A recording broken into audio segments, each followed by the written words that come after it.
지금 미래통합당을 이끌고 있는 김종인 비대위원장은 2012년 박근혜 후보 선거대책위원장으로서 경제민주화를 주창했지만 결국 박근혜 정부 출범 이후에 초이노믹스로 인한 부동산가 폭등, 그리고 아직도 아무도 정체를 알 수 없다는 창조경제로 귀결되고 말았습니다.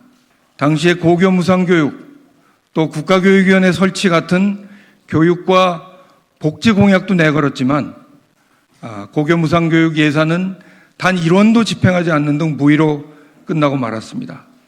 어제 미래통합당이 새로운 정강정책 전문 초안을 발표했습니다.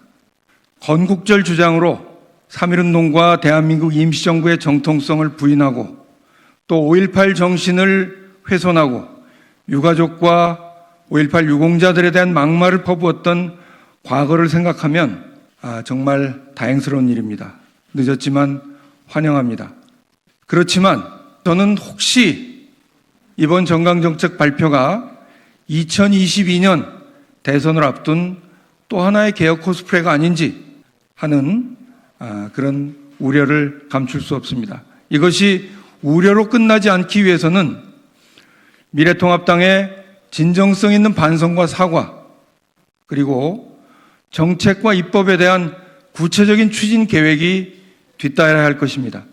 우선 첫째, 민주화운동 정신을 계승한다고 얘기를 했지만 박정희의 장기 집권과 독재에 저항했던 6.3 한일회담 반대투쟁, 삼선개헌 반대투쟁, 반유신투쟁은 제외됐습니다.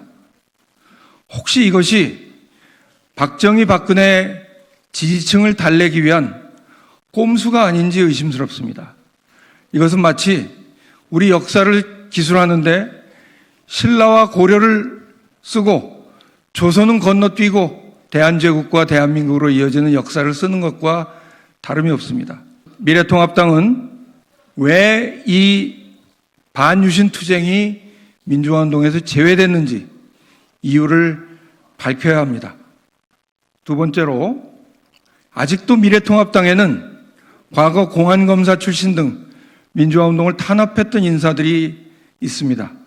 이들의 진정성 있는 반성과 사과가 있어야 하고 그럴 수 있도록 당 차원에서의 조치가 필요하다고 생각합니다.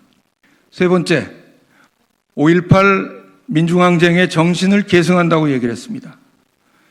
당연히 과거의 5.18 정신을 훼손하고 유가족과 유공자들에게 막말을 했던 인사들의 반성이 있어야 합니다.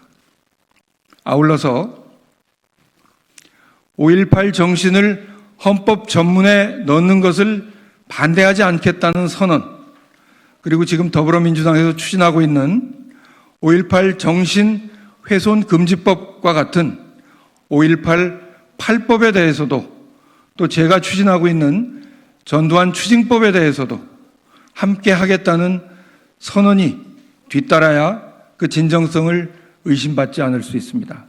네 번째, 3.1운동과 대한민국 임시정부의 정통성을 인정한다고 했습니다. 이것을 부인했던 박근혜 정부 시절의 국정교과서 추진에 대해서 공식적으로 사과해야 합니다. 그리고 이 국정교과서 추진에 앞장섰던 인사들, 그리고 그 홍위병 역할을 했던 당시 국회 교문위원들을 비롯한 인사들의 사과가 반드시 있어야 합니다. 그러나 지금 미래통합당에는 당시 국정교과서 필자 중에 한 사람이 비례대표로 영입돼 있다는 것을 환기시켜드리고 싶습니다. 만약 정말 대한민국 임시정부의 법통을 계승한다면 앞으로 더 이상 건국절 주장을 하지 않겠다는 것도 선언해야 합니다. 마지막 다섯 번째입니다.